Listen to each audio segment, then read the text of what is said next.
Hello, everyone. Hello, good to see you.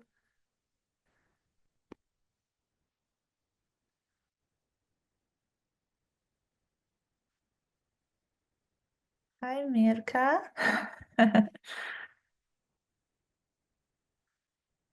Okay,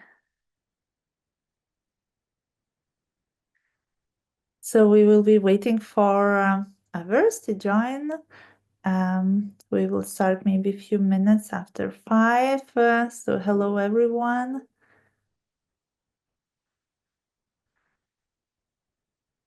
Yes. Hello, you can write in the chat from where are you joining us. It's very interesting for us to see. Hello from Lebanon and from Ghana. Wow.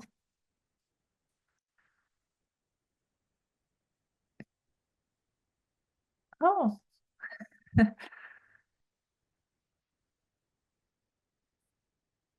hello. So, okay, so I see that's a lot of people joining and from India and Pakistan, not just from Europe. That's really great. Okay, so maybe we can little by little, step by step to start. At first, for the ones who are coming here for the first time, to our community conversations, I would like a little bit to introduce why we are doing this and what it is about. That these community conversations are part of our Erasmus project we are doing together with Montessori Institute Prague, with Slovakian Institute Monte Plus, together with two great Montessori schools, Jolly Homeschool and Andílek, and also me, myself, I'm from Lithuania, from Montessori Academia. So today we have our one of the series from our project. If you hadn't joined the last session, I will just give a little intro. But the goal of this project is to create a valuable digital free resource. We are really working on it a lot, and we will start to share it very soon in the middle of November. So you will be also the first ones who will get this digital free resource that you can use, where you can see the guidelines, how European Union key competences are incorporated into Montessori elementary education. And here you can see all of our project partners. And in this project, we have activities. So one of it is community conversations. We will have these conversations every month. So we had it last month with Kyla, and now we will have it with Madlena. And in each of these conversations, we will try to cover one of key competences. We are also working on a guidelines, as I told already, and next year we will have online international conference about elementary child as a citizen of the world. We hope that this project will bring you a new perspective to see Montessori elementary education in a new light, compared with European Union competences, and that it will bring us the answer that the Montessori education is not something outdated, that it goes together with today's world and how we do it in a classroom. And today we have our amazing and loved speaker, Madlena Ulrich. She is AMI trainer 3 to 6, but she's also working in 6 to 12 training programs. And she will talk today about the literacy competence, and we had a very special topic, which is called the role of invented spelling and grammar. And I think this will be very exciting hour to hear Madlena and to listen to her knowledge about how literacy competence is being built. So, hello, Madlena. We know that you came back from your travels and you are busy as always. So, we are very happy to have you here today. Thank you very much for the introduction, Indra, and I'm very happy to contribute to today's talk also. Literacy, of course, is a very huge topic. There's a lot of different angles into this that we can take, and a lot of things that are important components of building literacy, starting all the way from the first communication with the child, reading to young children, naming things for them while they are still toddlers or in the children's house. And then, of course, expanding that to reading and writing as they become older and in the elementary also. So that's why we thought that we could take two of these topics, two little angles into this topic. And that one was through the spelling, in particular also where the children start with the invented spelling. And then looking a bit at grammar work, because of course in our from our Montessori training, we know that we do have activities and materials that are related to helping the children with orthography and correct spelling. We also have a lot of work that is connected to grammar, to function of words, and to the reading analysis. And I know that this has also been brought up in this forum before. So we are not going to go into all the details about that kind of work, but rather look at what kind of connection does it have to literacy, so that we also can see the connection between the different areas, right? That we are not just thinking about the study of grammar as just, the study of grammar isolated by itself, helping the children to find out about the order and structure of their language, or orthography is just about getting it right when you're spelling, but that all of these things are components of becoming literate, of becoming a better writer, a better reader, and that are all components that are playing into this to helping the child develop on a very broad, in a very broad manner.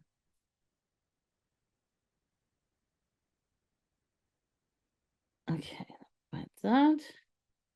Right, so I prepared also a PowerPoint. Yes, thank you. See.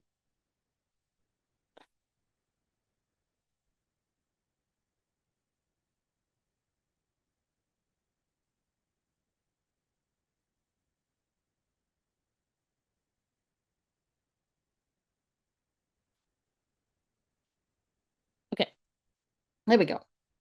So literacy, we can define as the ability to read and write.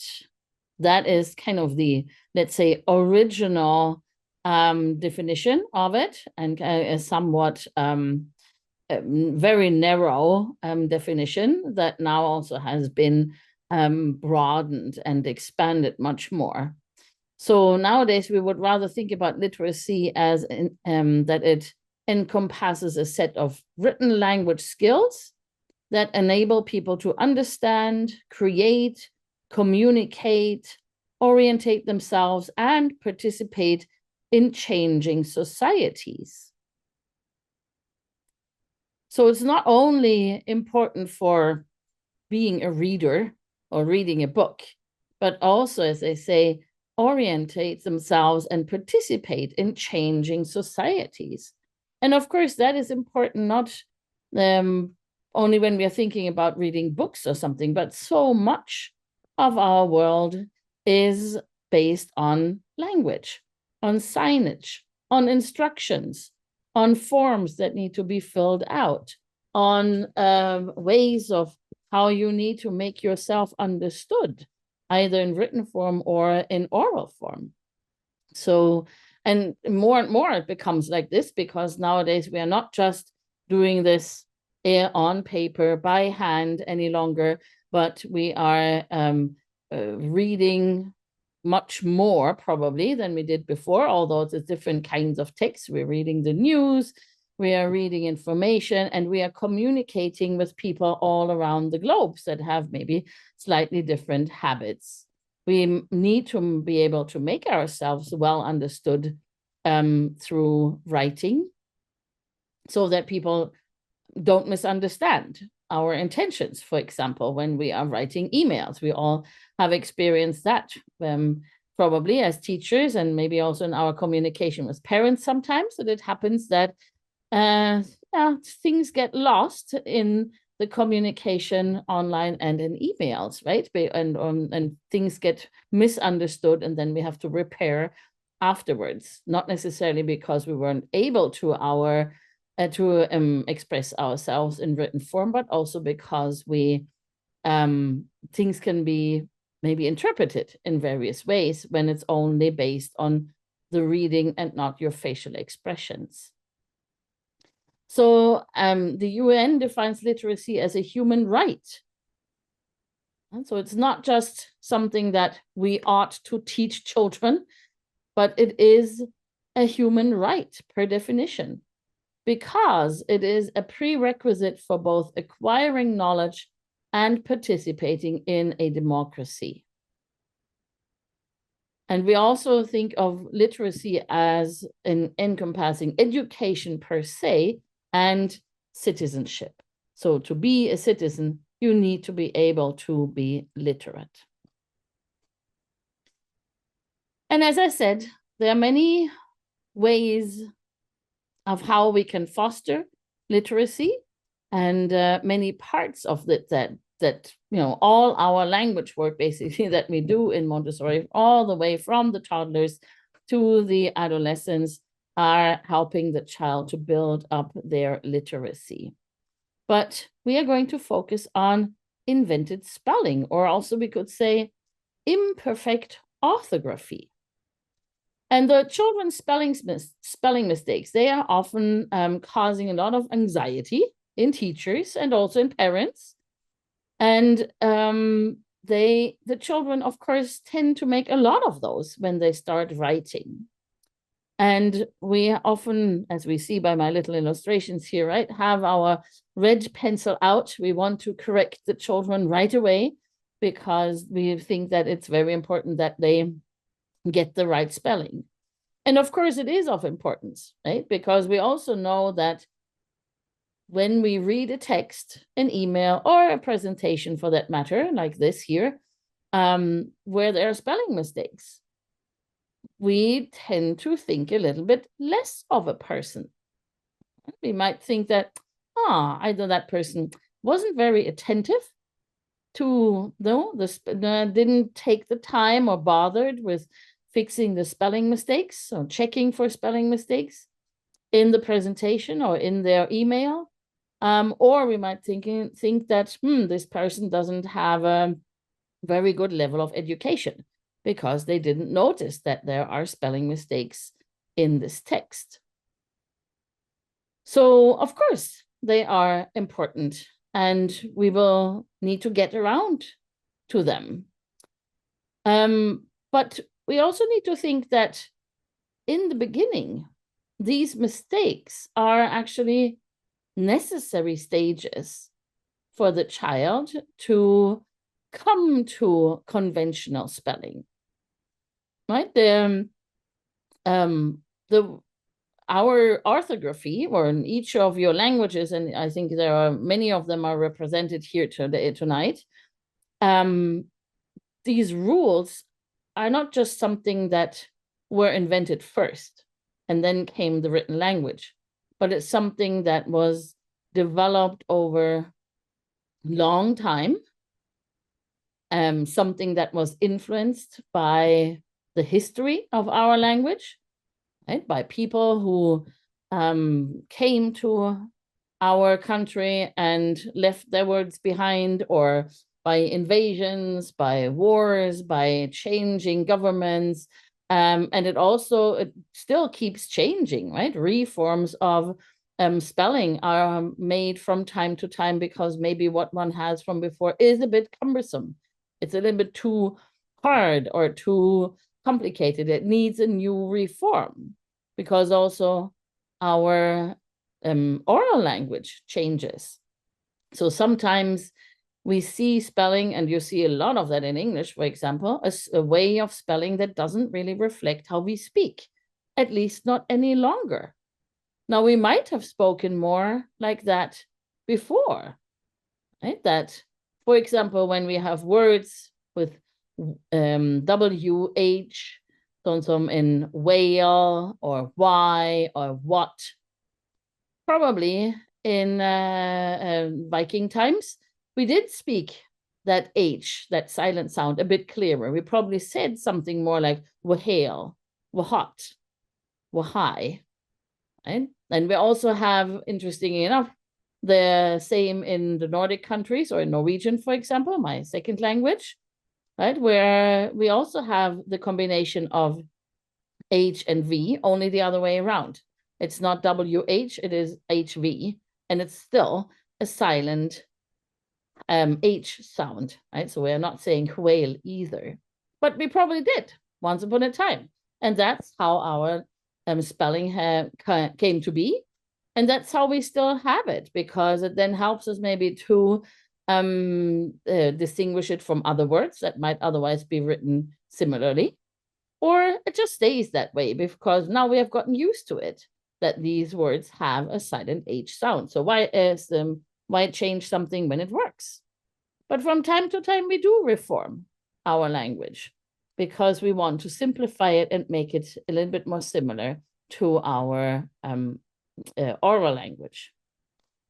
So I have a little task for you. Let's try out how it might feel to be a child who has just started writing and reading. And I will say some words to you and ask you to write them down on your laptop, on paper, or even would be great if you want to write them in the chat in the way you interpret these words. Right? It might be not words where you don't know probably what they mean, and it doesn't matter really either, their meaning. I just want you to write them in the way that you would write them with the keys that you have, the keys to your language. Okay? So the first word I'm giving you, and that you can try writing, is moose. Moose.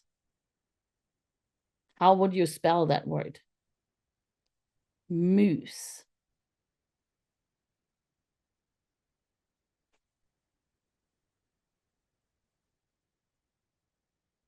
Great. And we have, if you just scroll through the chat right now, you see already a great variety of various ways of spelling. Right?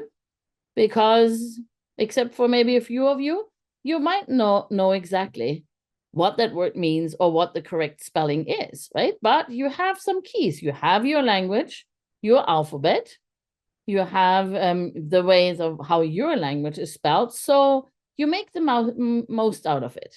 Sometimes with a U with some dots on top that makes an U sound. Maybe you have a silent sound at the, or silent E at the end. We have something that looks a little bit more like moose with a W in the middle.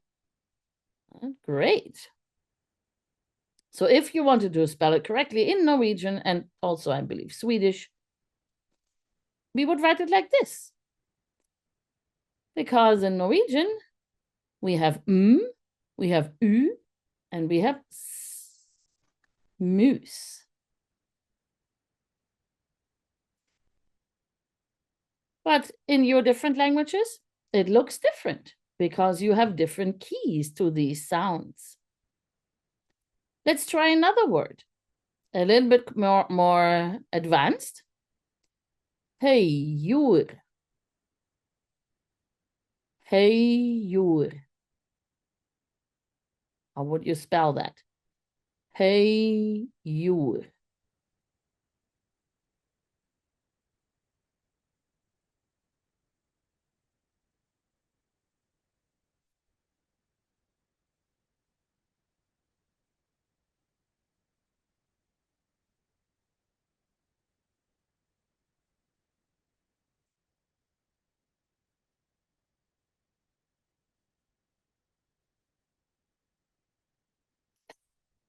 And you can see this created far more a variation in the different spellings, right? Some of your languages might not have some of these sounds. Maybe you don't have sound, for example, or no particular letter for that. Right? Maybe, for example, yeah, in Russian languages, you might not have either. So you need to take the next best thing, right? Huh, huh, and that's at least a breathy sound, quite similar to each other. Right? Some for some maybe it sounds a little bit like hey you, right? Something that you connect to a different word. So okay, we could use this kind of spelling also, right? And how about the y sound? Do you have a single letter for that? Or is it just a combination of particular letters that makes y? There's various ways. Right? And so you can only do something that comes as close as possible, which is exactly what the children would do when they are inventing spelling. So this is how you really spell this word. Høyjord. It's a name of a place not far from here. So in Norwegian and Danish, they have taken the O sound and made a line across it, which makes Ø. And then the combination of Ø and the Y, which is also a vowel in Norwegian, makes Øy. And then most of you ended your word, your suggestion with an R, right? Because that's what we hear, Høyjord. But then it has a silent D in the end. And should you really say Høyjord? But it doesn't. We don't say that last D there. It's a silent sound. And often, especially in words where we have R and D in the end, in the dialect that I'm speaking at least, the D is a silent sound. The word literally means high ground. And it's a name of a place not far from here that is, a little community that is, kind of like up on the mountaintop. So that's probably where it got its name from. Høy means high, jord means earth. So high ground or high soil. Okay, last sound, last word. Now with 3 syllables. Kjærlighet. Kjærlighet. How would you spell that? Kjærlighet.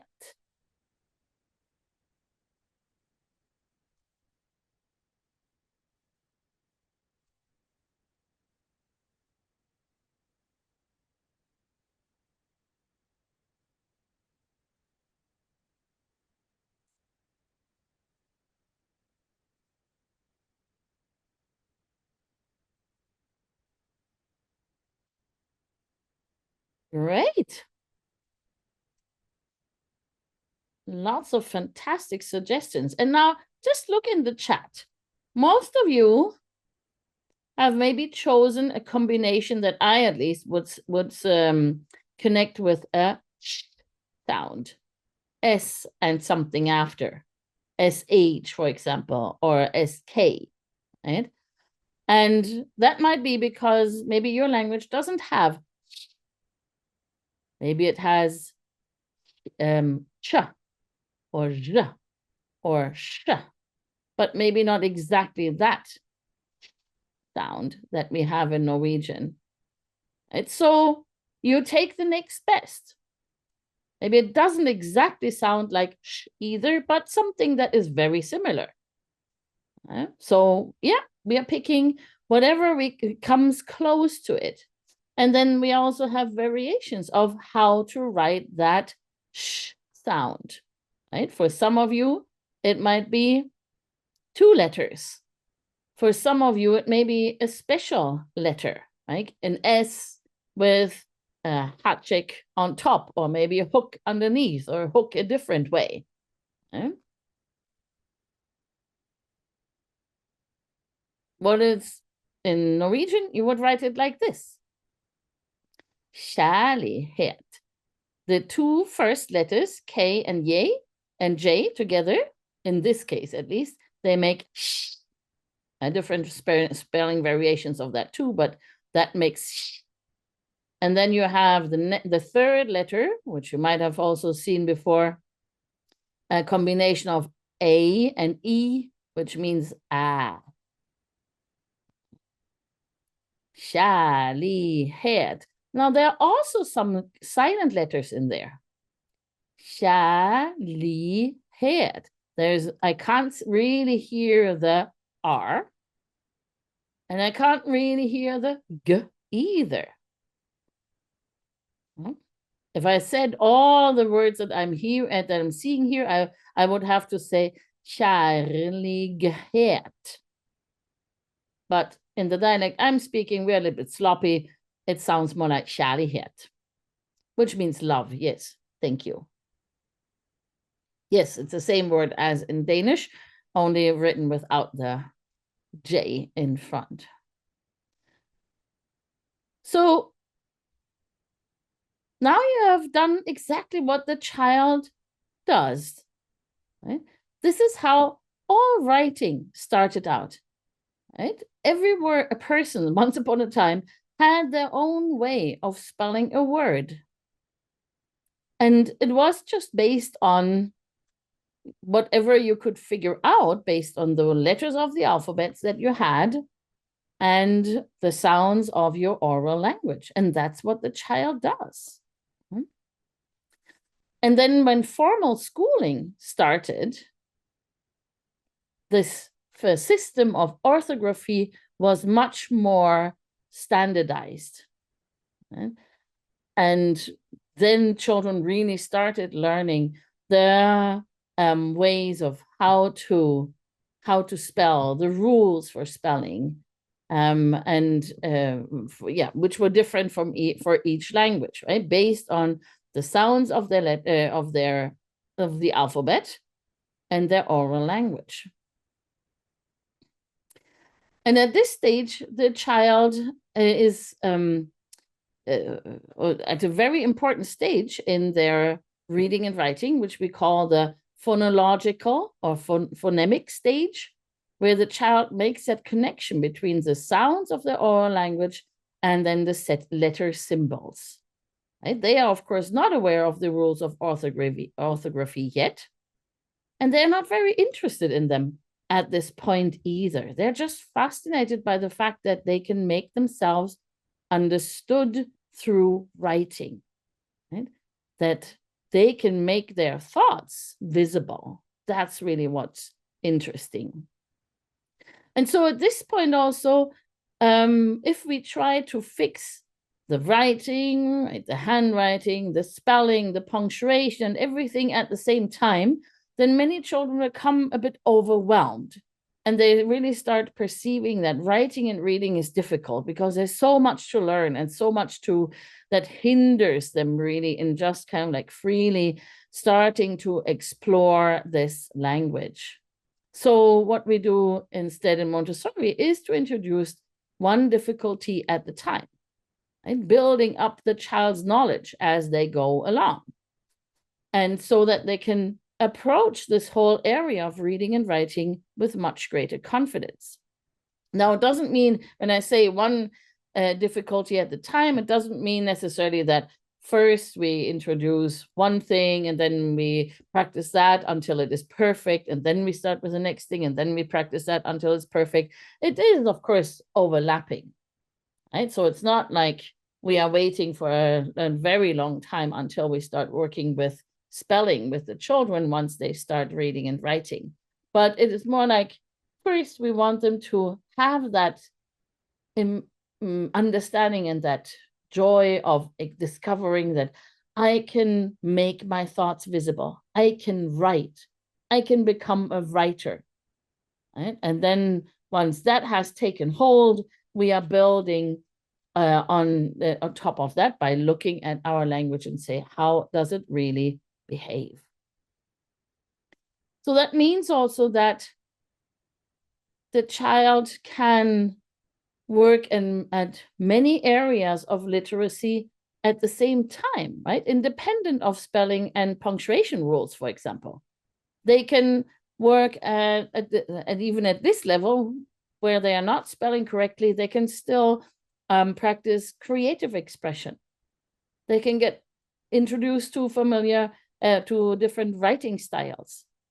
They can practice handwriting, and they don't have to just focus on first getting the spelling correctly and then starting to write, but rather all of this can happen at the same time and is improving through various kinds of discoveries and activities. Also, what we need to look out for at this stage is whether the child has this phonological awareness. Right? Are they aware of the sounds of their language? Can they hear the sounds that the different words are making? Can they pronounce them? And that also has something to do with it, right? If the children have a hard time pronouncing the difficulty between sh and sh, for example, some of you might not even hear that there is a difference between that, but there is. Or the difference between e and u and u.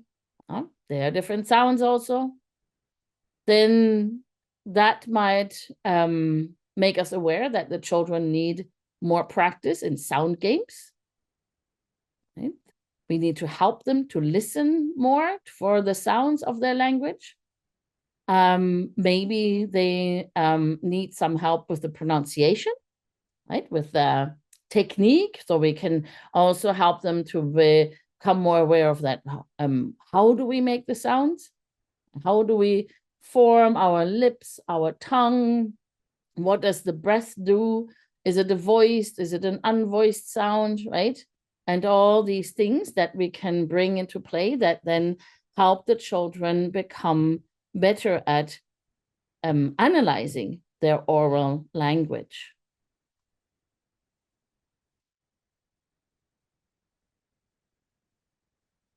So when the children at this stage start writing, they just really take those clues that they already have. So let's say that a child knows the letters of the alphabet, and they know that each of them makes a sound.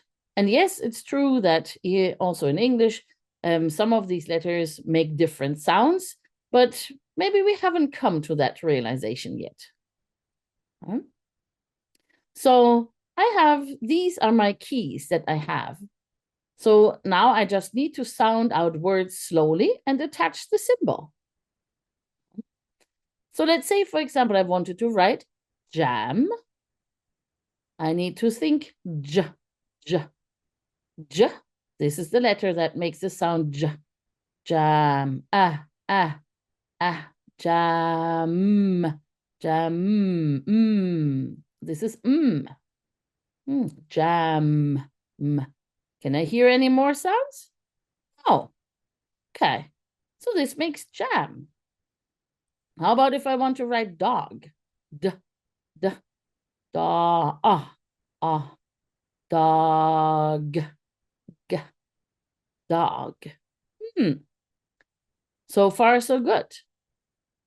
But how about if I want to write bread? B, b, bread.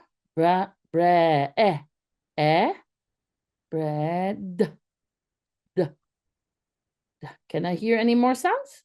Bread. No. Now, of course, if you know English, you know that this is not spelled correctly, but it is analyzed correctly. Right? This is the sounds that I'm hearing. Bread. The fact that it is spelled in a different way, and that has something to do with the origins and history of this word, that's something that we will come to later. But at the moment, the child is demonstrating quite good phonemic awareness. Right? I'm able to figure out which letters to use that are as close as possible to the sound that I'm hearing in the word. How about cake? Cake would maybe look like this. A, maybe the child knows that I can make A with this combination here. A and E, A, cake, cake. That's what it sounds like. And so that's where we need to start, right? Encouraging the children to just make that connection between the letters of their alphabet and then the sounds that they are hearing. And then gradually we introduce the correct spelling, but we're not starting with the rules, because the rules don't really help the children figure out things, because rules kind of like, in order to really understand rules, we need to come to them ourselves, right? A rule is like a conclusion of something. When we have experienced something for or through many examples again and again and again, then we might agree upon a certain rule, because rules help us to remember something. Okay, so, but first I need to have that experience. If I start with a rule, it's a little bit like, yeah, giving the conclusion first and then telling the child, now practice, which of course is much less engaging than making the discovery themselves, and also hard for some children who don't really understand how did we come to this conclusion, right? So we start first with that experience. And also, again, we start with the variation of our sounds, layering the different discoveries one on top of each other. And writing and reading will reinforce each other in the elementary, where we do both interchangeably. So one way of getting into this is, for example, to help the children discover syllables and vowels and phonograms. And we could do that with any kind of reading activity. So let's say, for example, here we have slips of words, or slips with names of countries in Europe. So a geography work that also gives us a possibility to do language. And we would usually do that in a group of children.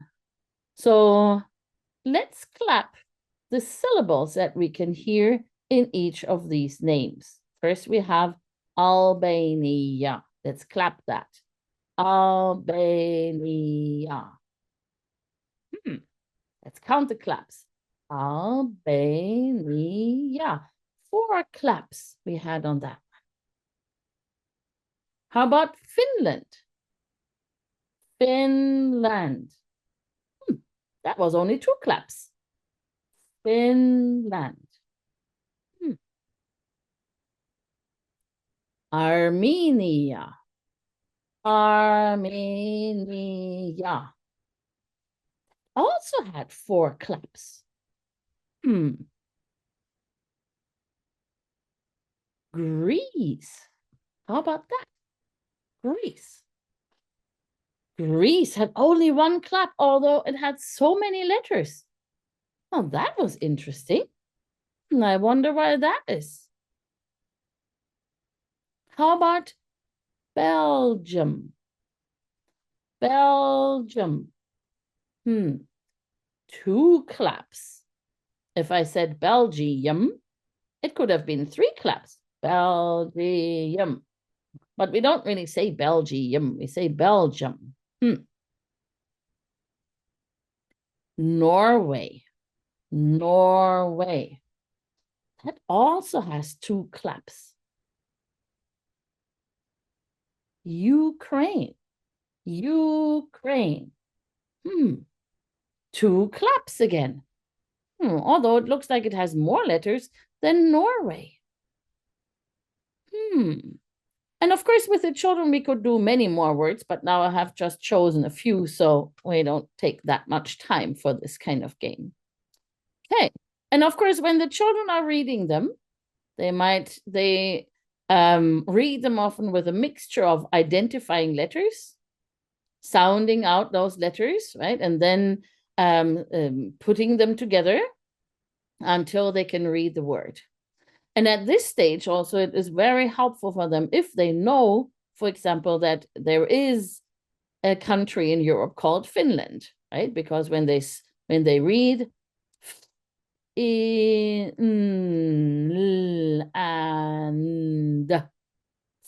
Finland, Finland, and they start they listen to what they are saying, and then suddenly they remember that, oh yeah, I know there is a word called Finland, there is a country that has that name, right? Then that helps them on the way. So beginning reading is often or always a mixture of sounding out letters one by one, putting them together, right, synthesizing them, but also guessing based on context, guessing based on prior knowledge. So that's why it's also so important that the child has a solid foundation in oral language so that it helps them at the stage of reading. So every time the child reads a word, they are searching in the inner vocabulary for that word, right? If my inner vocabulary is low, more likely that I can find it and that I can use it. So what if we sorted our words now by the number of claps? Then it would look something like this. Albania and Armenia have 4 claps. Then we have many of them that have 2, and Greece that has only 1. And this time we didn't have any names that had 3 claps, but we could have had if we had more labels. So what is it that decides how many claps we have? Let's look at Albania again. Let's clap it. Albania. What kind of letters are in that word? What kind of letters come each time we clap? Albania.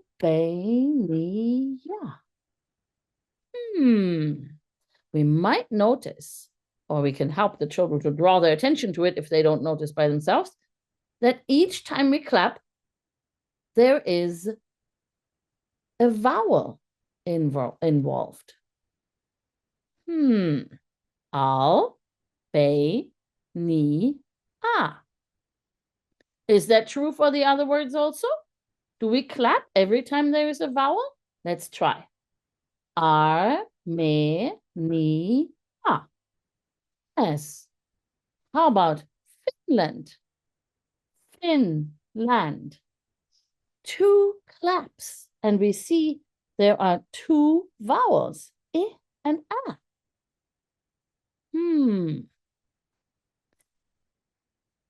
Albania has 7 letters. Armenia has 7 letters, and each of these has 4 claps. But Finland has also 7 letters, but only 4 claps. That's because of the vowels. There are only 2 vowels in there. But let's look at Belgium. How many letters do we have here? 1, 2, 3, 4, 5, 6, 7. Also 7 letters. Let's clap it again. Belgium. 2 claps. But How many vowels? 3 vowels. So really there should be 3 claps if our rule is supposed to be right. But what might we notice with Belgium? We have b, e, that's the first vowel that we are saying. And then the I and U, they are kind of blending into each other. They're making a sound. Not really, and as I said earlier, if we said Belgium, we might have clapped it with 3 claps, but we don't really say that, we say Belgium. And that's why yum becomes 1 vowel sound.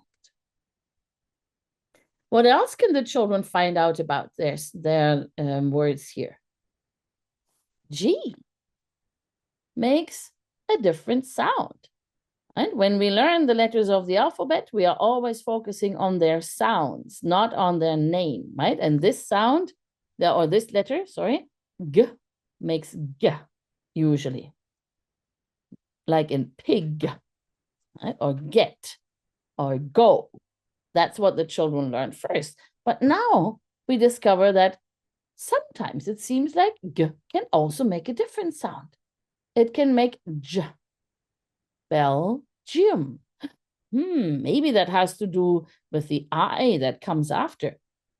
That would be something we can find out. Whether it often happens that J followed by I, or G, sorry, followed by I makes J. Now let's look at Ukraine. That also has 2 claps, but how many vowels? 1, 2, 3, 4. Let's listen very carefully. What vowel sounds can we hear? Ukraine. Ukraine. I can hear the first one, U, and then I can hear A. So that might mean that these 2 letters here, they make A. And how about the next one? It's a silent E. A silent letter. So what do we find out about this word? The letter K can also make the same sound as this letter, which also has been introduced as K for English, but that has the name C, and which is also a special letter because it can make 2 very different sounds, K and C, depending on which word it is in. Then we have discovered A, which is a key phonogram.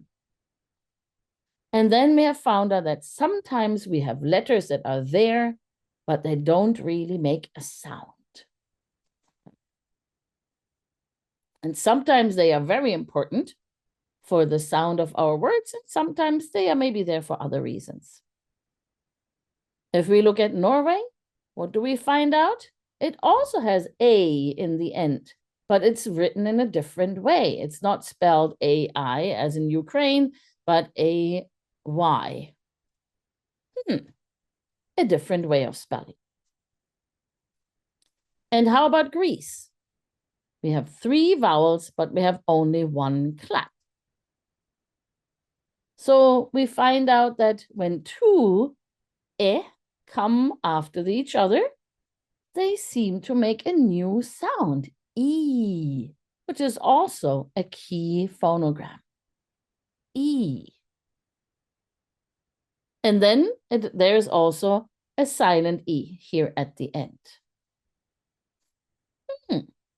So just by looking at those words, we can really make many discoveries at the same time. For the first thing, we can, of course, study names of countries in Europe. That might have been our intention. But if we then look at it as a language lesson, we really see that we can find out about some of the most essential points of our spelling just by looking at these names, by taking the time to sort them by syllables, looking at the vowels and how they are connected to the syllables, and then looking at how vowels or other letters are making phonograms. And syllables are very important also for in regards to the whole spelling and how words are, for example, divided up, or how also how they are often related to maybe the origin of that word or the infinitive form of a word and so on. So clapping words is really a very easy way of helping the children become aware of syllables, and then using that in our further exploration of our written language.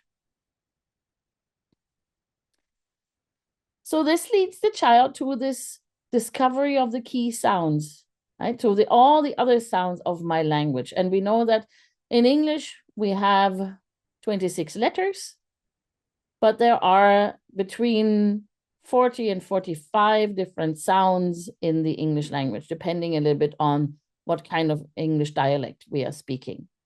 Yeah? And so some of these can then be written by combining letters, right? So now the child has a key to writing those other sounds that they hear, but before they just had to use something that was a little bit like them from the letters of the alphabet. Now they know that, oh, there are certain combinations of letters that I can use to express those sounds.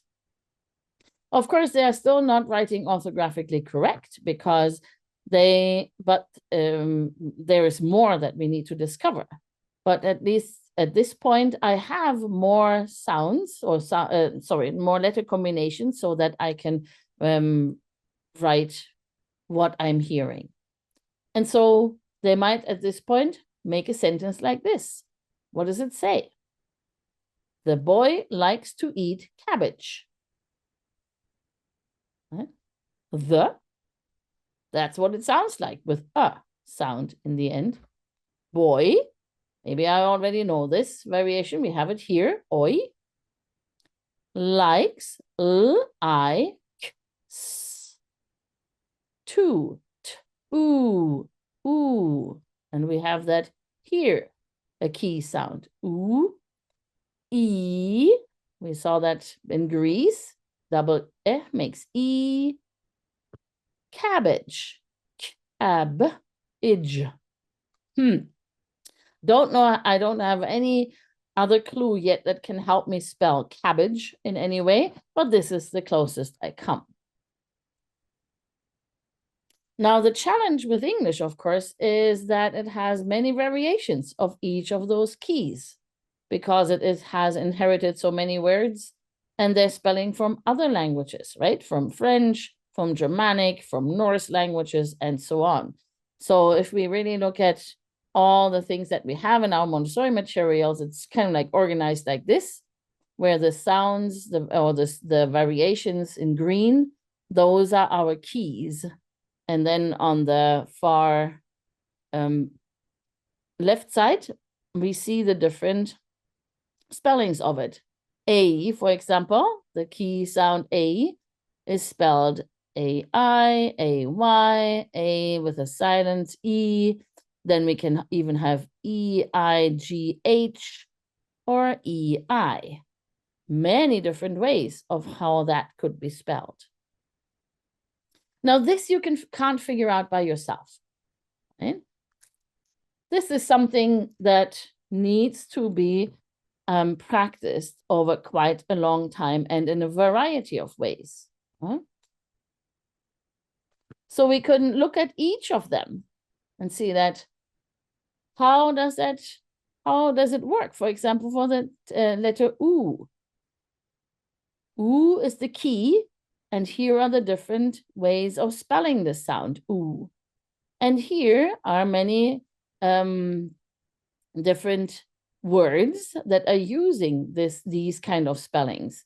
In the real material, which we see on the photo here, we see those words that are here in the list, they are in those little booklets. And the children can practice these. Once they start exploring, these different variations of spelling for a sound, the child can practice memorizing them through a variety of activities. For example, just reading the words and using them in a sentence. Right? Gloom, for example, it was a rather gloomy day. Root, my plants developed some nice roots. Soon, winter will be coming soon. Moon, there was a bright moon out that night, right? I can make sentences. That helps the child also get a clear image, maybe clarify some meaning, especially when there's words that can have different meanings.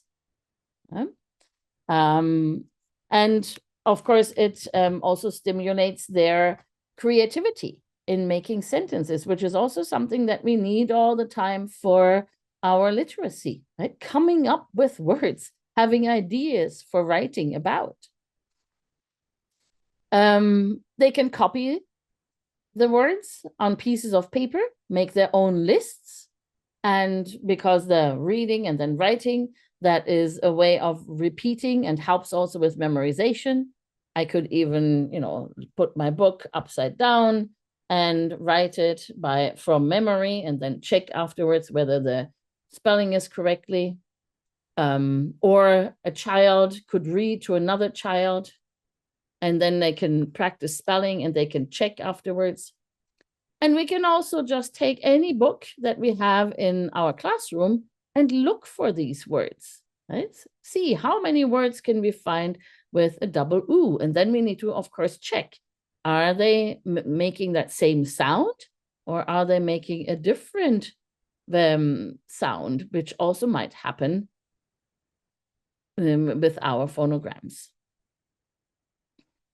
And depending on which language you are speaking, there might be many or few variations of the key phonograms for the children, right? That in English, we have a lot of these variations. That's why we call English also a so-called deep language, because actually the spelling is quite complicated to figure out, but most of us are quite capable of writing English in a sensible way because, of course, we have practiced it so much.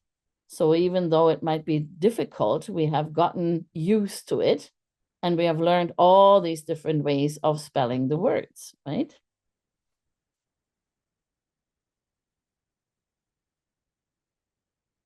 Then, of course, the child will also discover that there are some words that don't follow these patterns.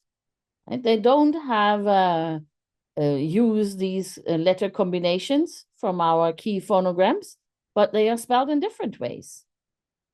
And these are the words that we call puzzle words or sight words. Friend, for example, friend.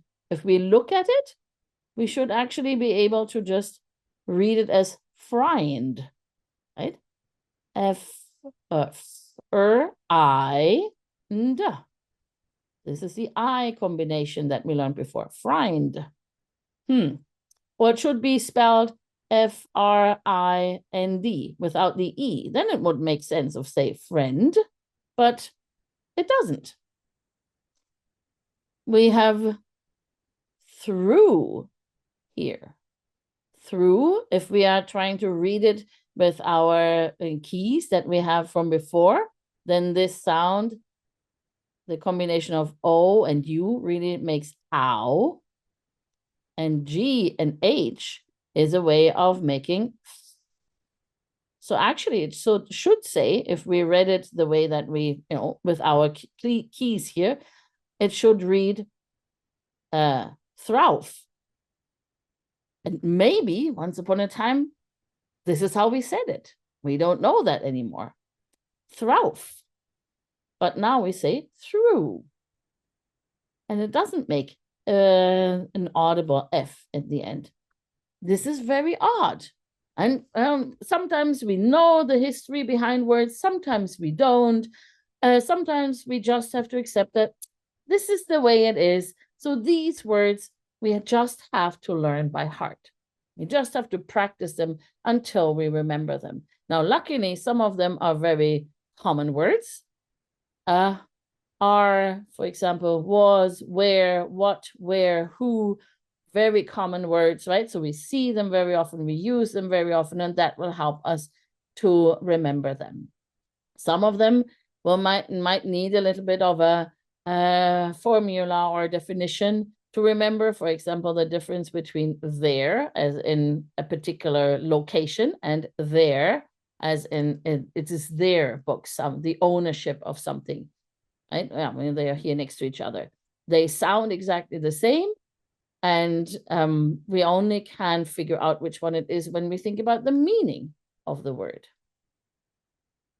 So with that clue, now I can correct another word, the. Okay, and the is very so often used in English that is one of the other words that we usually teach the children very early on. Even in the children's house, we just would tell them as soon as they start writing that this is how we spell the, and also because they are words that are so common. Also, the to has now become a proper to, right?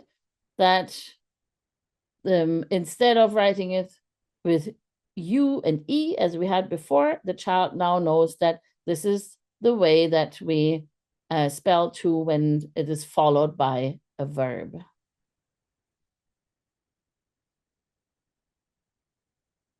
And through then a lot of discovery, repetition, memorization, and reading, eventually the child will arrive at conventional spelling, right? Now the child has discovered likes, right? That I, or the combination with I and the silent E or silent E, sorry, makes I, likes. Then we have this key here, eat, another way of spelling E. And then cabbage is still the word that needs to be figured out, that has a little bit of an unusual spelling way, until they finally come to the correct spelling of all the words.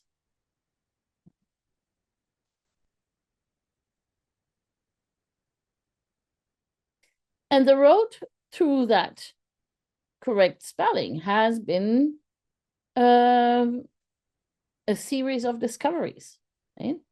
Discovering how to use letters for making their thoughts visible, discovering that my language has more sounds than letters, discovering that there are letter combinations that provide me with these additional sounds, those we call the phonograms, discovering that there are variations in spelling of these key phonograms, in English at least, not in all languages, and repeating and memorizing the various combinations of phonograms, learning about the origin, maybe the history of some of these words and some of these spellings, that the more information I have, the easier it is to remember, right? Because I can connect it to many different things. I can see the word, I can hear the word, I can imagine what it means, maybe have a picture in my head, maybe I know something about the history of the word, maybe I know where it comes from, is a foreign word, right? All that information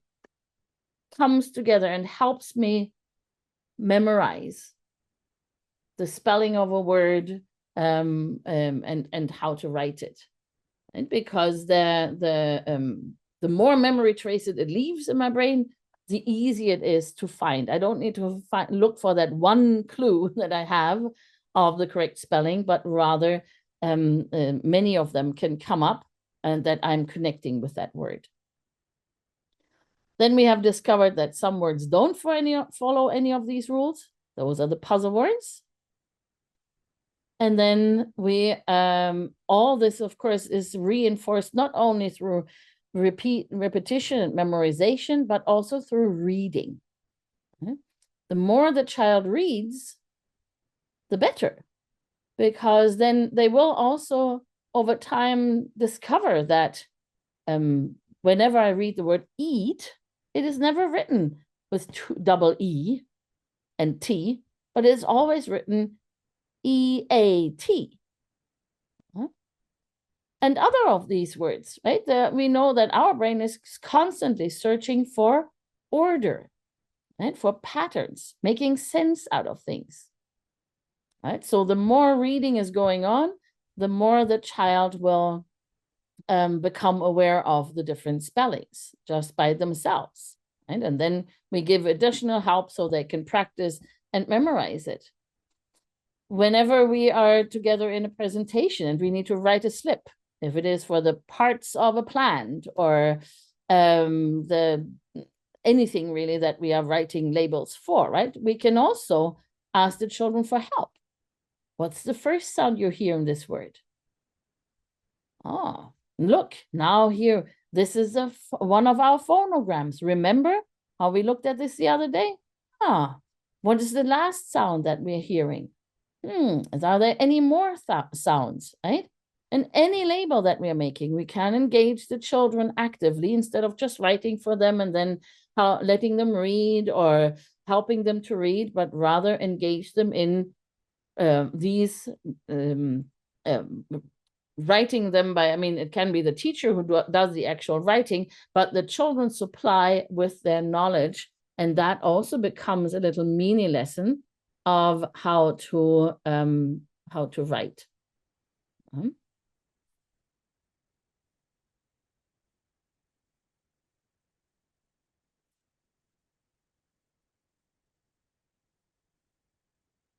Let me just have a little quick look at some of the questions, whether this is something essential we need to look at.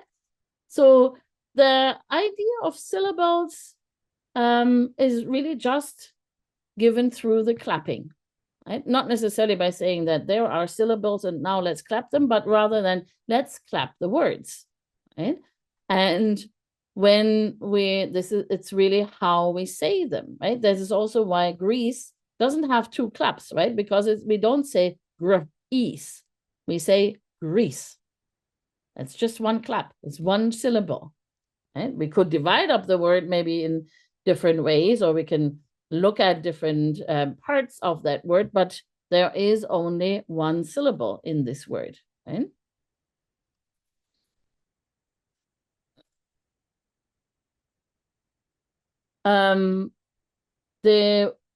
All this work that we have talked about so far is really work that if we have a children's house, we would start already there.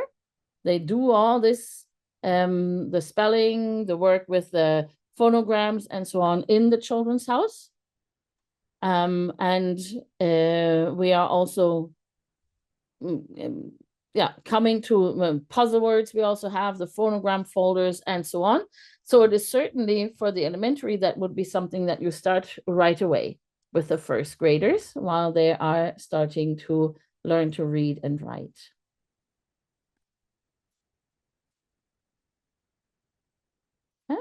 And we do many games that encourage the children's repetition. We teach them also how to do the games by themselves. And as my colleague Carla puts it, these games are both serious and lighthearted, right? Serious because they help us towards literacy and fluency, but lighthearted because it is playful and we can do them in many different ways. I can maybe come back to that at the end if we have some more time, but I would like to look at the grammar aspect now with you. And I found a little excerpt from a poem about grammar, which I thought, oh, this is quite nice. No, by sentence, we mean quite simply words put together like the parts of a machine. Now remember, we must have a verb. Verbs are words of action, like murder, love, or sin. But these might be nouns, depending on how you use them. Already the plot is thickening. This was quite a long poem, so it's just a little part of it, but I really thought it might fit very well. Because the study of grammar also helps us with literacy, right? Both understanding text and writing text. So let's look at just some parts of grammar and how it helps us with the understanding of what we're reading. The verb, as you know, is quite important because it brings life to a sentence, right? If we have a sentence like this, the spotted puppy, okay, I can imagine a puppy, right? And it has spots. I can choose which color my puppy should have, whether it's brown spots, or maybe it's black spots, or maybe it is a mixture. But so far, my puppy is not really doing anything. It's just standing there. And it's just a lifeless image that I have in my head. But as soon as we put a verb on it, the spotted puppy jumps. Now I can see something happening. Right? There is action in my picture. If I change out that word, some new action is happening. The spotted puppy eats. So without verbs, there is not much going on in our sentence. But with the verb, a lot of different kinds of things can be happening. Now, if we are looking at who does what with whom, or we can, first build further on our sentence and say that the spotted puppy eats a treat. Now I can see even clearer what is happening in my story. It's not just eating, but I know also what it is eating.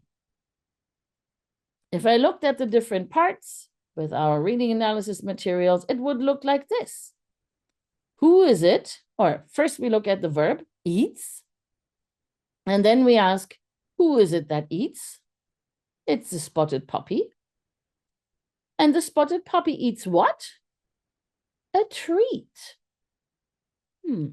We have clearly a subject, an object, and the most important part, a verb in the middle. If I turn that around, a treat eats the spotted puppy. Can I say that? Well, in English, you can't really, because the treat wouldn't be the one that is, in our sentence at least, cannot do the action. It cannot eat the spotted puppy. In other languages, it might be just fine to turn around the sentence, and we are not adding anything to it. We are not making any changes to any of the words, but it still kind of works, because then suddenly it means a treat is eaten by the spotted puppy. Now, in English, we would have to add more words to it if we could make sense out of it. But in some other languages, you might not need to do that. But how about if I put the verb first? Does that make sense? Eats the spotted puppy a treat? That sounds very funny. Could I say eats a treat the spotted puppy? That doesn't make any meaning at all. So we find out that in our language, or in English at least, the verb or this word order in a sentence is quite set. We can add more words to it. We could have said the spotted puppy eats treats in the morning, or the spotted puppy eats a treat in the morning in the garden. We could maybe say something about how he eats something. The spotted puppy happily eats a treat in the garden in the morning. So more could be added to it, but the core sentence is there, and it very clearly helps the child understand who is the one who is acting and who is the one who is being acted upon.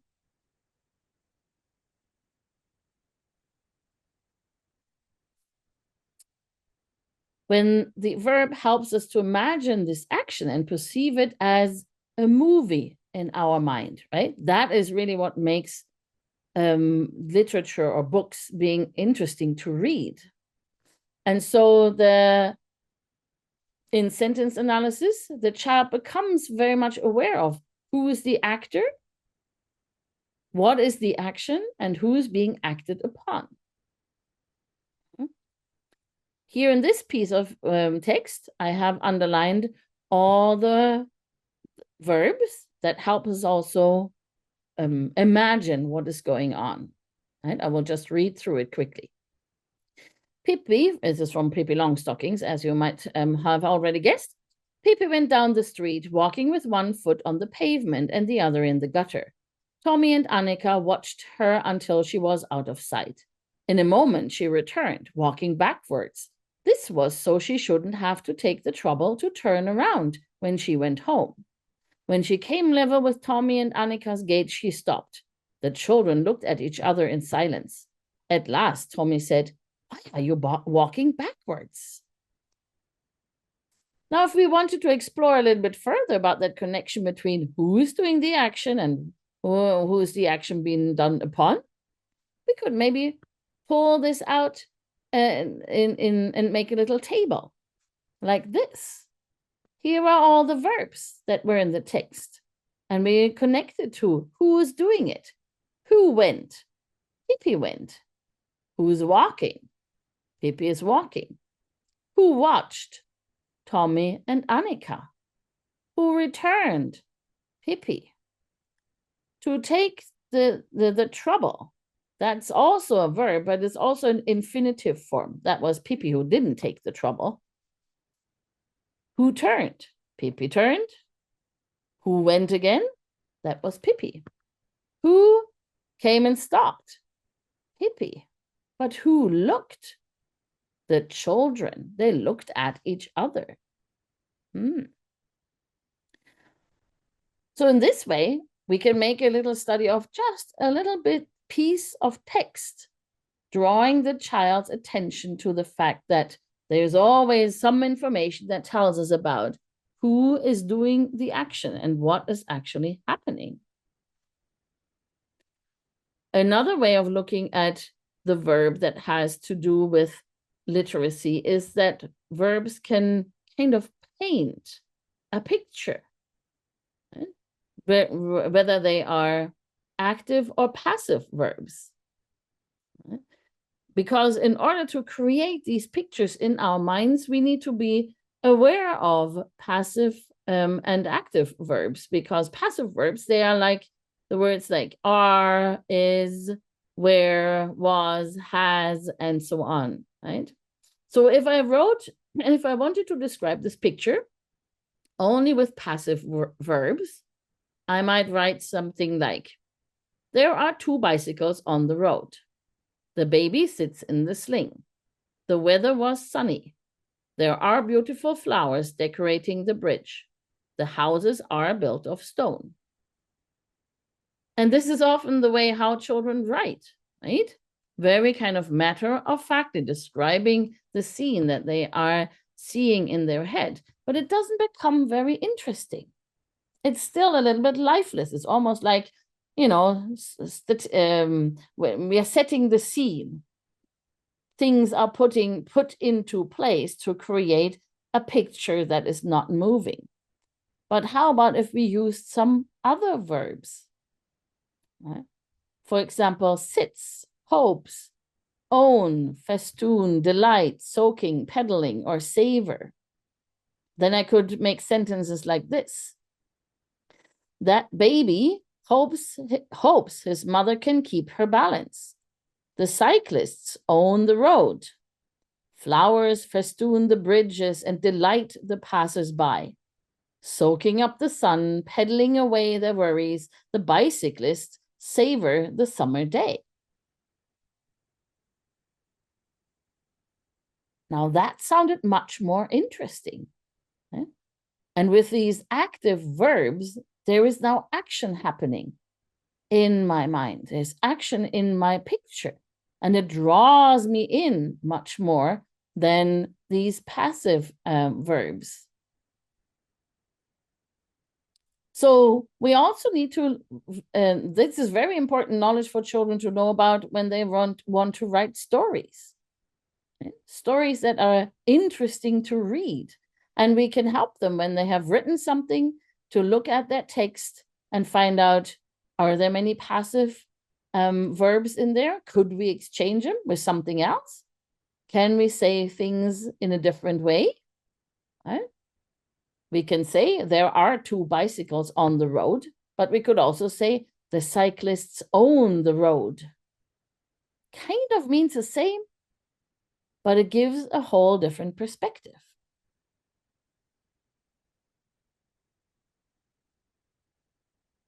What about the adjective? Now, the adjective is very interesting. It's a word that modifies a noun, right? Comes from the Latin verb addicere, from ad, which means towards, and jacere, throw. So something that is thrown towards, thrown onto our noun. And of course, in a text, it enriches the text, making the image in our mind much more vivid and much more varied. So I have here another little piece from Pippi Longstockings. Tommy and Annika ate and thought it a very good pancake. Afterwards, Pippi invited them to the parlor. There was only one piece of furniture in it. It was an enormous cupboard with many, many little drawers. Pippi opened them one by one and showed Tommy and Annika all the treasures she kept there. There were strange birds' eggs, and unusual shells and stones, lovely little boxes, beautiful silver mirrors, a pearl necklace, and much, much more, all bought by Pippi and her father during their travels around the world. Pippi gave her new playmates each a little present as a keepsake. Tommy's was a knife with a gleaming mother-of-pearl handle, and Annika's a little box decorated on the lid with pieces of shell. In the box lay a ring set with a green stone.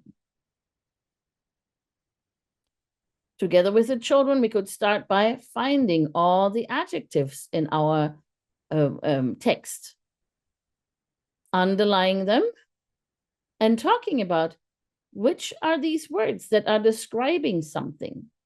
Are there some words you can see that tell you which or what kind of objects there are? And what kind of pictures are created in your mind? A very good pancake, little drawers, and enormous, I forgot that word. An enormous cupboard with many little drawers. That gives you a certain picture, right? Maybe it's tall, all the way to the ceiling. How many little drawers does it have? It doesn't say a number. Maybe 20, maybe 100. What happened if we took them out? Tommy and Annika ate and thought it a pancake. Afterwards, Pippi invited them to the parlor. There was only one piece of furniture in it. It was an enormous cupboard with many, many drawers. Pippi opened them one by one and showed Tommy and Annika all the treasures she kept there. There were birds' eggs and shells and stones, boxes, mirrors, a necklace, and much more, all bought by Pippi and her father during their travels around the world. Pippi gave her playmates each a present as a keepsake. Tommy's was a knife with a handle, and Annika's a box decorated on the lid with pieces of shell. In the box lay a ring set with a stone.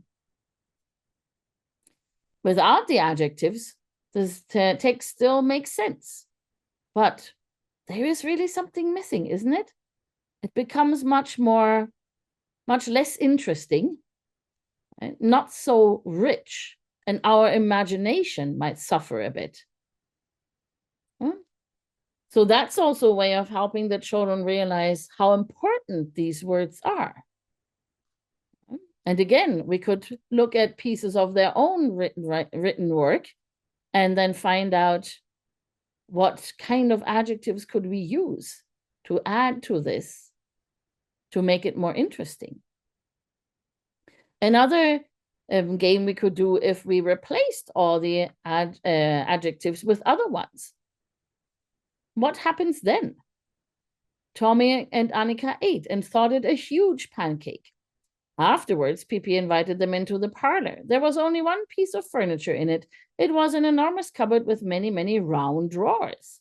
Pippi opened them one by one and showed Tommy and Annika all the treasures she kept there. There were old birds' eggs and white shells and stones, nice Chinese boxes, shiny round mirrors, and a heavy necklace, and much more, all bought by Pippi and her father during their travels around the world. Pippi gave her kind playmates a funny present as a keepsake. Tommy's was a knife with a crooked long handle, and Annika's a small box decorated on the lid with pieces of shell. In the box lay a ring with a precious stone.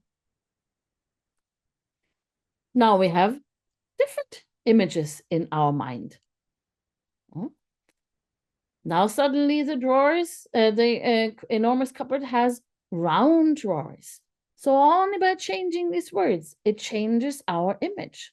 So this is quite a powerful word. So that also draws the child's attention to the fact that we might need to be careful with what kind of adjective we are choosing.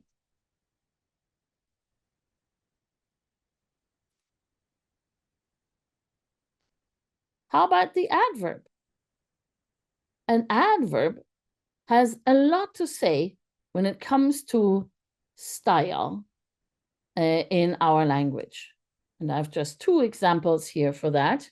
So one thing is that we might want to try out how, what kind of place an adverb should have. Walk slowly to the door. Okay, that's fine. Slowly walk to the door. Does it? It still makes sense. You can still do it. What has changed? Now the emphasis is on slowly. In the first sentence, the emphasis was maybe mostly on walking, the action, but now it's slowly walk to the door. Walk to the door slowly. You can say that too. Well, it seems like adverbs can be pretty much in any place where they want. How about if I put them here? Walk to the slowly door? No. The adverb can't be right in front of a noun because that's really the place of the adjective. So it needs to be somewhere else in the sentence, and often it is found very closely to the verb. That also helps the child in their understanding of reading text, right? Because also these words, adjectives and adverbs, are often very similar. Slow or slowly. In English, we only add this little syllable here, li, and that transforms the words into an adverb.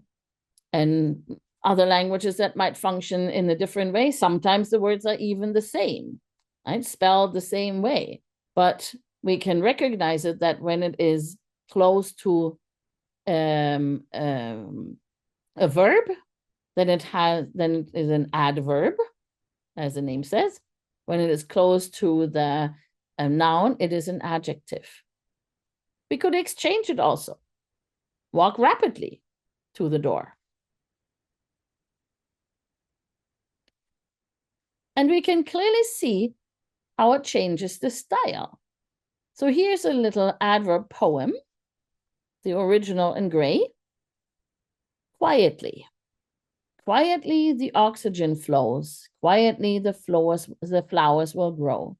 Quietly the eagle flies. Quietly the paint all dries. Quietly snow softly falls. Quietly a baby drools. Quietly people wave goodbye. But quietest of all are clouds passing by. The adverb is always placed at the beginning of a sentence, so there's a lot of emphasis on it. And by reading it, it kind of makes us want to be very quiet when we are reading it, right? Because it has such a prominent part. But what if we put it in other parts of the sentence? The oxygen quietly flows. The flowers quietly grow. The eagle quietly flies. The paint quietly dries. Soft snow quietly falls. A baby quietly drools. People quietly wave goodbye. But the clouds pass by the quietest. Now suddenly our emphasis is on the nouns, right? The oxygen quietly flows. The flowers quietly grow. Quietly has become less important when it's changed place. But it's still quite poetic. could be a poem that was written like this. Now listen also to the change in rhythm. Quietly, the oxygen flows. Quietly, the flowers will grow. The oxygen quietly flows. The flowers quietly grow. There's a different tempo to it when we're reading it. Isn't it interesting? Just by changing the place of the words, it suddenly has a different rhythm to it. Now, the third example is more like how we would say it in an ordinary sentence. The oxygen flows quietly. The flowers grow quietly. The eagle flies quietly. The paint dries quietly. Soft snow falls quietly. A baby drools quietly. People wave goodbye quietly. But quietest of all, the clouds pass by quietly. Strangely, now it sounds quite ordinary and boring, right? And you get a little bit annoyed by this quietly, quietly, quietly that comes at the end. When it comes at the beginning of the sentence, it's fine, it's poetic. When it comes in the middle, it's also poetic. But it comes at the end, you feel a little bit like yada, yada, yada. I got it now, right? We should have said it in a little bit more roundabout way. Right? We would maybe have said the oxygen, the flowers, the eagle, and the paint all behave very quietly. Right? But it only has to do with the different style. And the only thing that is changed here is the placement of the adverb. So that has also a lot to say for our literacy and how we can create text, because when a child knows about these things, has experienced them through their work, right, then they can also think about it. If I wanted to write a poem, I can change the order of words and especially of the adverb, and that in itself will help me quite easily to sound more poetic. We could have talked about all the other different kinds of words also, but I think this was sufficient to give you a little bit of an idea, at least. And also our time is about to be up. So I'm giving the word back to you, Indre.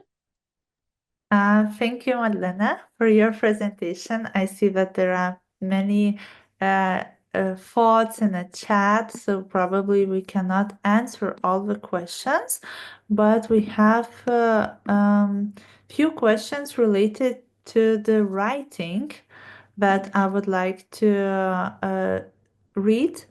It was a question from Alana Toma. What about when children write letters and even words backwards? To correct them or to let them write backwards? And also there was her question about the rude words when we are writing these. Do we need to worry, or we are just celebrating that we are practicing writing? So with writing backwards, right, that is quite a natural occurrence in most languages. It has to do with the fact that the child's brain is not really mature yet, or it's still in the process of maturing, of seeing the difference between right and left, which is something that starts somewhere between 5 and 6 and then matures on probably in different tempos, right? There's also a phase where the children often have difficult to tell which one is the right side and which one is left. They still put their shoes on their wrong foot, right? Because this also has to do with that right-left orientation, right? So usually this settles by itself. And then also the child, the writing turns. Maybe it helps when you have cursive writing, where the letters are connected to each other. That kind of like helps you to continue in that direction. And also there is no stop between the different letters, right? So it's not like we are writing some the right way and some the other way around, but it's kind of like more continuing on. The children know where to start and where to continue. So usually that is solved by itself. But sometimes we might need to have some presentations that just emphasize on that, right? Something that helps the child where we're just looking at which direction are we going in, right? And maybe something that just practice that a little bit better. Could you repeat your second question one more time, please? About writing the rude words, you know, when we are writing something not very nice, and how we can do we just celebrate that we are practicing writing, or do we need to worry? So you're thinking about also the handwriting, or more the root of a word and how that can help us, do you think? Maybe Alana, if you are here, please can you explain a little rude more? words. Actually, I found it just. Yes. Yes and no. There's a little bit of that, or at least I believe, in practicing this kind of like freedom of speech. Yeah. If you want to write toilet words, go ahead. That you are free to do that, because I know at a certain age that's very interesting. But then we also, of course, talk about that. Do we usually see that in books, for example? What does it make others feel like when they read this? Is there any particular point that we are making by writing these kind of words? I mean, more than we are writing a text, not necessarily when we are just, creating words with a movable alphabet, for example. So I would, yes, I would think that it is also a good idea that we recognize that fascination that children have at a certain point for swear words and toilet words and all these kind of words. But then we also need to introduce them to what is socially acceptable, right? And what is acceptable in our community, and that there are ways where to use them and how not to use them. So the social rules around it, definitely, yes.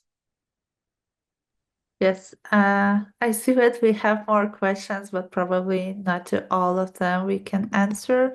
I just saw one question also related to writing, that they observed that it's easier to write printed letters than cursive ones.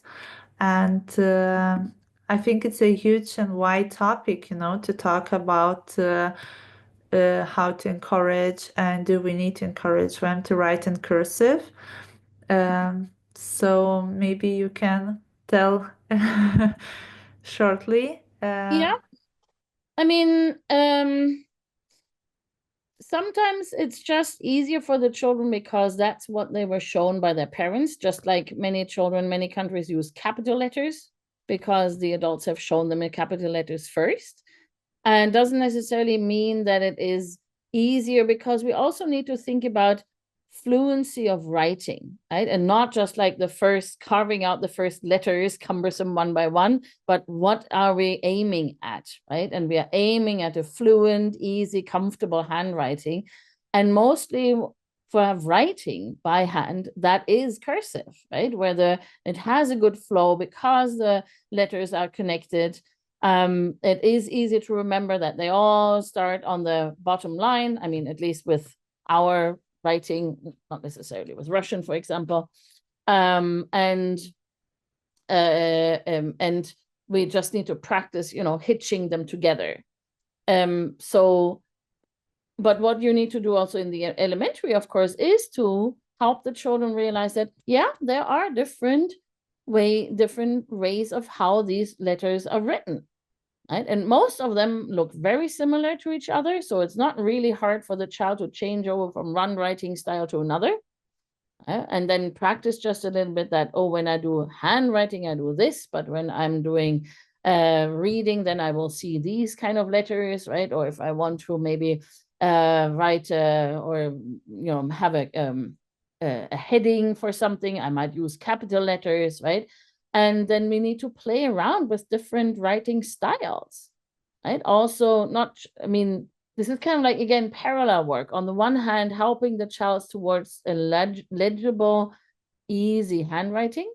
And on the other hand, also playing around with different writing styles, different kind of letters. And the children, especially in the elementary, they often love to really practice with different types of writing instruments and trying out the Gothic writing or spray paint writing, or writing like a robot, and all the different kinds of things that will also contribute them to, in the end, come out with a specific style of their personal writing that they are doing. So I think it depends very much on us, right, of how much we are saying also to the children right from the beginning that this is how we are going to write by hand. And yeah, maybe it takes a little bit longer to switch if you have already learned something else, but we're going to practice, right? And there are certain techniques how to help the children switch to a different writing style, with the helping them to understand that this is also making it easier for you. In the end, most of us end up with a writing that is a little bit of a mixture, right? It's halfway cursive, halfway print, because this is just our personal style, right? So that's and that's where we are going to end up. But when we all want to write nicely, we might just use one particular style. Thank you. It was a really great answer. So I know that we are running out of time. We cannot answer all the questions you have. So in the chat, we are copying the feedback survey link. If you can, please fill in the feedback. It's really important for our project team to get to know your needs better. And we also would like to thank a lot Madlena. You can see all the messages in the chat that everybody is saying you thank you. So huge thanks from our project team. We really appreciate that you are coming and you are collaborating with us in this way. And we also would like to announce that our next session will be on the 26th of November, and it will be about STEM and Montessori environments. So we will talk about science, technology, engineering, and mathematics in Montessori elementary classroom. So we will be happy to meet all of you there. And thanks again to Madlena and everyone who came. It's a huge possibility for us to share, and we will also upload recording. If you want to share the recording with your friends, or if you want to listen one more time, you are welcome to share and spread this amazing presentation of Madlena. So thank you. You're welcome. And if I just may say, a last advice is also something that it is important to observe the children's start of reading and writing quite closely.